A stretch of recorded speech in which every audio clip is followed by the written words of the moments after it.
Une femme disait aux gens autour qu'elle cherchait un petit ami et qu'il pourrait avoir l'occasion de passer du temps avec la plus belle femme de la ville. Un homme vient à elle, mais elle dit qu'elle n'aimait pas ses cheveux. Un autre homme va alors voir la femme, mais elle dit qu'elle ne l'aimait pas beaucoup, qu'il pouvait partir parce qu'il ne correspondait pas à son style. À ce moment, une autre femme arrive et demande ce qui se passait là-bas. La femme dit ensuite qu'elle ne voulait pas démontrer aux hommes qu'elle était désespérée, mais l'autre femme dit que tout ce qu'elle faisait la démontrait qu'elle était désespérée. La femme dit alors à son amie qu'elle n'avait pas encore trouvé l'amour de sa vie et que bientôt elle serait trop vieille pour cela. L'autre femme dit alors qu'elle ne devrait pas s'inquiéter de ces choses dès que la femme lui trouverait une personne, mais la femme a dit qu'elle était désespérée d'avoir un amour dans sa vie et que tout ce qu'elle voulait, c'était quelqu'un à aimer.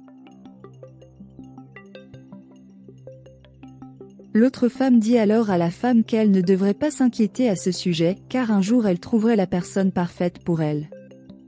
La femme est d'accord et dit qu'elle attendrait que la personne parfaite arrive dans sa vie pour qu'elle tombe amoureuse. À ce stade, la femme est très excitée et dit à son amie qu'elle a trouvé la personne idéale. Elle dit à son amie que c'était l'homme idéal qu'elle voulait de sa vie. Elle dit alors à son amie que l'homme se dirigeait vers elle et lui dit de partir. À ce moment-là, l'homme va la voir et lui demande si elle cherchait l'homme idéal. Elle dit oui, dit qu'il était en fait très beau. Il la remercie pour le compliment et dit ensuite qu'il verrait s'il était à la hauteur qu'elle voulait, mais elle a dit qu'il n'avait pas à s'inquiéter de cela car il était l'homme idéal pour elle. Il lui demande ensuite s'il a gagné et elle a dit oui. Il demande alors ce qui se passerait maintenant et s'ils pouvaient sortir ensemble. Elle a dit qu'ils pourraient sortir ensemble le lendemain. Il dit qu'il devrait écrire son contact. Il lui tend son téléphone portable et elle y met son numéro. Il a dit qu'il l'appellerait puis partirait. Lorsque l'homme s'en va, son ami demande à la femme si les conseils qu'elle lui avait donnés n'avaient servi à rien. La femme dit que maintenant qu'elle avait trouvé l'amour de sa vie, il n'en aurait plus besoin et puis l'autre femme commence à sortir les affiches que la femme avait apposées, mais à ce moment-là, la femme dit qu'elle avait trouvé une autre personne idéale pour elle. L'autre homme va ensuite voir la femme en disant qu'il était très triste car il était arrivé trop tard, mais elle dit qu'il n'était jamais trop tard pour que l'amour de sa vie arrive dans sa vie. Elle dit qu'il était une très belle personne et qu'elle était sûre qu'elle pourrait apprendre beaucoup de lui. Il a dit qu'il lui apprendrait beaucoup de choses et qu'elle était aussi très belle. Il demande ensuite ce qui se passait là-bas, s'il avait encore une chance de concourir pour l'amour de la femme, mais elle dit qu'il avait gagné et qu'il était la personne idéale pour rester avec elle. Il lui demande ensuite s'il a vraiment gagné et elle répond oui et qu'il avait juste besoin d'un téléphone portable pour écrire son numéro. Il dit qu'il n'avait plus de téléphone qu'elle pouvait écrire dans son cahier. Elle note ensuite son numéro de téléphone dans son carnet et il s'en va, disant que cela a été un plaisir de la rencontrer. Quand l'autre homme part, l'amie de la femme dit qu'elle ne savait pas quoi faire d'autre avec son ami. La femme dit que maintenant il devrait partir, car elle avait deux très beaux hommes à fréquenter plus tard. Quelque temps plus tard, l'homme demande ce qu'un autre homme faisait. L'autre homme dit alors qu'il semblait être très heureux et l'homme dit qu'il était vraiment très heureux car il avait trouvé une très belle fille avec qui traîner. L'autre homme dit qu'il avait aussi trouvé une très belle femme pour traîner avec lui et qu'il la dessinait. L'homme demande à voir le dessin, mais l'autre homme dit non. Il dit ensuite qu'il montrerait la photo de la femme qu'il avait trouvée, mais que l'autre homme devrait montrer le dessin plus tard. Quand il se montre, qui était la femme qu'il avait accepté de quitter? Ils sont surpris d'être la même personne. L'homme dit alors que c'était impossible, parce qu'il avait reçu le numéro de cette femme dans un concours. Un autre homme dit qu'il a également été nommé d'après elle lors d'un concours. L'homme a dit que l'autre homme devrait abandonner car il resterait avec la femme, mais l'autre me dit non et qu'il voulait aussi rester avec la femme. L'homme a ensuite demandé ce qu'il allait faire maintenant, puisque les deux étaient intéressés par la femme. L'autre homme dit alors qu'il pourrait concourir pour la femme et que le meilleur gagnerait. L'homme accepte, mais demande à son ami de ne pas tricher comme la dernière fois, mais l'autre homme dit qu'il ne le ferait pas et demande à son ami de ne pas tricher non plus. Le jour de la réunion, l'autre homme est allé voir la femme et lui a dit qu'elle était en fait très belle. Elle le remercie pour le compliment et il lui tend une goyave, disant qu'elle était aussi douce que le sourire de la femme. Elle apprécie le compliment et leur dit d'y aller, mais il dit qu'il devait d'abord lui présenter quelqu'un. Elle lui demande alors s'il avait une petite amie, mais il répond que non. Il dit qu'il n'avait pas de petite amie et que la personne qu'il voulait présenter à la femme était sa voiture. Il a dit que la voiture était très importante pour lui. La femme dit qu'elle pensait que c'était une personne et dit que sa voiture était très belle. À ce stade, elle demande si l'homme avait senti une odeur de fumée, mais il a dit non. Elle montre ensuite à l'homme que sa voiture laissait échapper de la fumée, ce qui le rend très inquiet. Il demande ensuite ce qui se passait là-bas et elle dit qu'elle ne savait pas. Elle a dit qu'elle devait partir, mais qu'elle était trop loin de chez elle et qu'elle ne savait pas ce qu'elle pouvait faire maintenant. Il lui demande alors de l'aider à évacuer cette fumée. À ce moment-là, l'homme apparaît et lui demande si elle a besoin d'aide. L'autre ami me demande alors ce que l'homme faisait là et l'homme dit qu'il était juste là pour aider la femme. Elle monte sur la moto de l'homme et le remercie de son aide. Il dit ensuite qu'elle s'était arrangée pour sortir avec lui ce jour-là, mais elle dit que parce que sa voiture laissait échapper de la fumée, il ne pouvait pas sortir ce jour-là et elle est donc partie avec l'homme. Plus tard, ils étaient dans un restaurant et elle dit qu'elle aimait beaucoup ce bonbon. L'homme a dit qu'il ne pouvait pas manger cela parce qu'il était trop allergique aux arachides.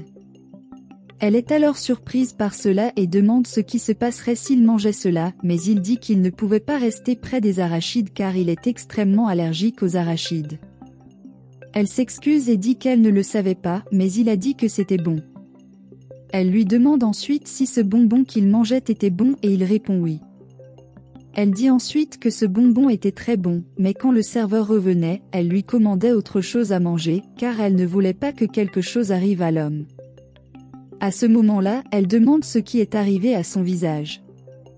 Il dit qu'il ne savait pas, puis elle le lui montre. Il dit ensuite qu'il semblait avoir une réaction allergique aux arachides. Il dit ensuite que c'était impossible, car il n'avait rien mangé avec des cacahuètes, mais la femme montre que dans les bonbons qu'il mangeait, il y avait aussi des cacahuètes. Il a dit qu'il serait bientôt incapable de respirer. La femme devient alors désespérée et appelle à l'aide. Pendant ce temps, un autre homme regardait tout de loin et il s'éloigna en riant de ce qui se passait. La femme était toujours désespérée par ce qui se passait et a demandé à l'homme s'il avait un anti-allergique, mais il ne pouvait pas respirer.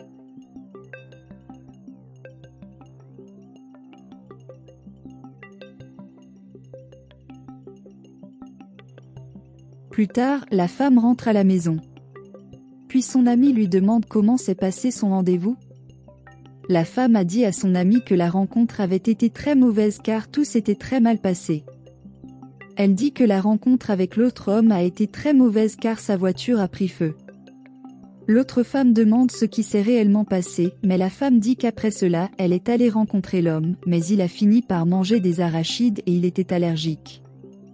L'autre femme demande ensuite ce qui s'est passé après cela et la femme dit qu'elle est partie après avoir aidé l'homme avec ce qui s'était passé.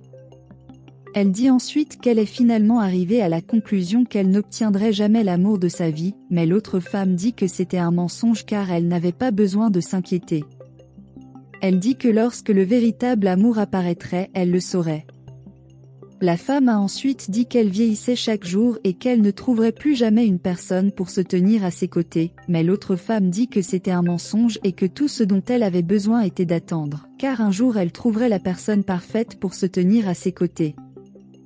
La femme dit alors qu'elle ne pouvait plus attendre d'avoir un amour dans sa vie car elle sortait avec 2 hommes et même alors, elle ne pouvait rester avec aucun d'entre eux. Elle dit qu'elle n'aurait plus jamais personne, mais l'autre femme dit qu'elle avait des conseils. Elle dit que tout ce que la femme avait à faire était d'attendre, car le jour où elle trouverait la personne parfaite pour elle. La femme a alors dit qu'elle était fatiguée de l'attendre, et qu'elle ne pourrait plus jamais trouver quelqu'un pour rester avec elle, mais l'autre femme dit que la femme vraiment, c'est une personne très impatiente. Quand l'autre femme part, la femme a dit qu'elle en avait assez. Quelque temps plus tard, la femme était très stressée, car la réunion elle prenait trop de temps à arriver. À ce moment, l'autre homme frappe à la porte de la femme et elle est très excitée. Elle se dirige ensuite vers la porte et est surprise de voir que l'autre homme était là. Elle lui demande ensuite ce qu'il faisait là et il dit qu'il a décidé de prendre un cadeau pour elle car ils avaient convenu de sortir ensemble. Elle est très excitée par The Gift, dit qu'elle a accepté de sortir avec lui. Il a dit qu'elle aimerait beaucoup le cadeau. Quand elle ouvre The présent, elle est surprise.